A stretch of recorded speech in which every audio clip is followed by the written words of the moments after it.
Espace TV. Espace TV, le journal de 13h. Bonsoir à tous, bonsoir à toutes, merci de nous préférer, bienvenue dans cette édition d'information dont voici les principaux titres. La CNTG et l'USTG décident de rompre tout dialogue avec le gouvernement et apportent son soutien à Cheikh Touré, détenu jusque-là à la maison centrale. Les deux centrales syndicales ont ensuite dénoncé vivement le mode de gouvernance économique dans le pays. Sur le plan international, les propositions de Londres pas acceptables en l'état actuel. Emmanuel Macron estime que les propositions britanniques sur le Brexit ne sont pas acceptables en l'état actuel sur le plan économique car elles ne sont pas respectueuses de l'intégralité du marché unique. C'est tout pour les titres. Le développement, c'est dans un court instant.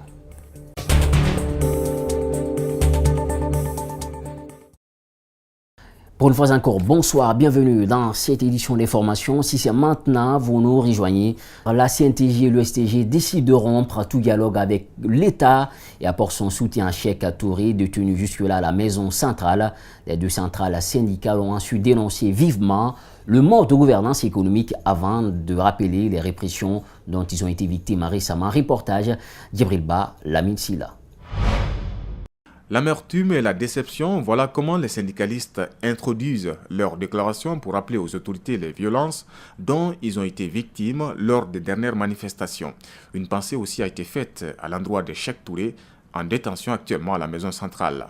L'intercentrale CNTG-USTG demande au gouvernement de libérer immédiatement sans condition le camarade Cheikh Touré, secrétaire général de la délégation syndicale du port autonome de Conakry, qui est dans la logique de défense des intérêts matériels et moraux des travailleurs.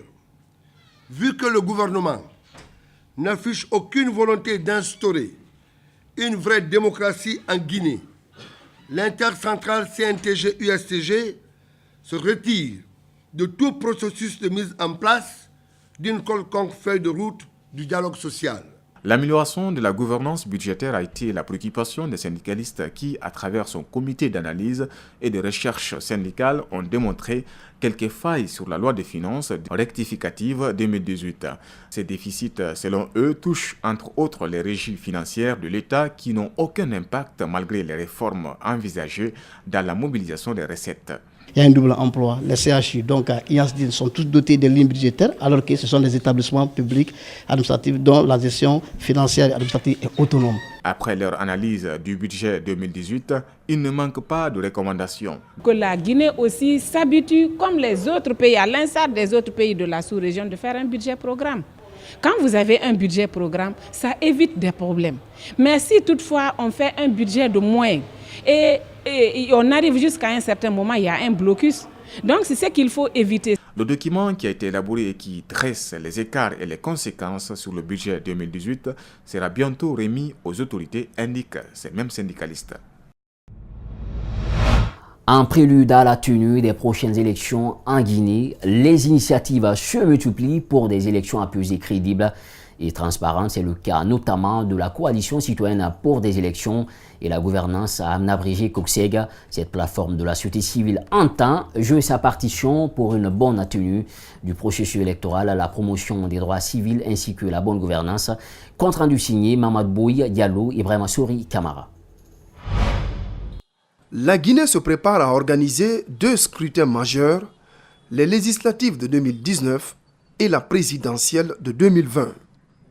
Les acteurs du processus électoral, notamment la CENI, la société civile et les partenaires techniques et financiers, multiplient les initiatives pour des élections apaisées, libres et transparentes, d'où la mise en place de la COCSEG, Coalition citoyenne pour les élections et la gouvernance.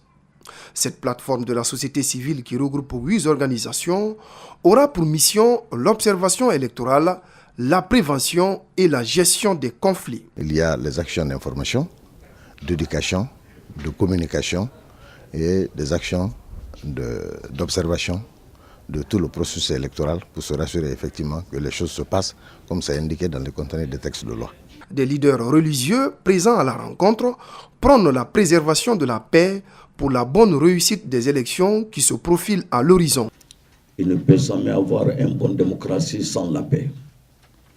La paix est accompagnée de quoi? C'est la justice. Nous sommes dans un pays où on se dit c'est les plus forts qui font la justice sur les plus faibles.